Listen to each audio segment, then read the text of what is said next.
Everybody কেমন আছো? তো এটা হচ্ছে রাজশাহী কলেজের প্রশাসনিক ভবন। তো রাজশাহী কলেজের যাত্রাটাই শুরু হয়েছে এই প্রশাসনিক ভবন থেকে। তো সামনের দিকে চলো যাওয়া যাক। তো তৎকালীন সময়েও অনেক বিল্ডিং ছিল যেটা প্রশাসনিক ভবনের সময়কার, সেগুলো অনেকটা সুন্দর। আর পরবর্তীতে অনেক বিল্ডিং আর কি নতুন নতুন তৈরি হয়েছে। আর দেখতে পাচ্ছ রবীন্দ্র নজরুল চত্বর, রজনীকান্ত সেন মঞ্চ, এটা হচ্ছে নতুন বিল্ডিং শহীদ কামরুজ্জামান ভবনের সাথেই অবস্থিত। আর দেখতে পাচ্ছ এটা হচ্ছে কলা ভবন। কলা ভবনের সামনে দেখো কত ঝাউ গাছ। আমরা যখন স্টুডেন্ট ছিলাম এই ঝাউ গাছগুলো অনেক ছোট ছিল, এখন অনেকটা পরিপূর্ণ।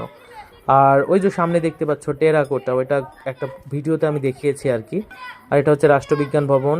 আর রাষ্ট্রবিজ্ঞান ভবন থেকে একটা রোড এই যে দেখাচ্ছি, এটা চলে গেছে তোমার ফুলার ভবনে। আর এটা হচ্ছে হাজী মোহাম্মদ মহাসিন ভবন, তার প্রপার্টি তিনি দান করে গিয়েছিলেন রাজশাহী কলেজে। তো সেই অংশ থেকে এটা নির্মাণ করা হয়। আর তার সাথেই অবস্থিত স্কাউটের একটা ছোট্ট ঘর। আমি জানি না রাজশাহী কলেজ কর্তৃপক্ষ স্কাউট ভবনটা কেন ছোট রেখেছে, তবে ফার্নিশিং করেছে। আগে কিন্তু আপনার টাইলস লাগানো ছিল না, এখন টাইলস লাগিয়েছে। আর এটা হচ্ছে ইংরেজি বিভাগ।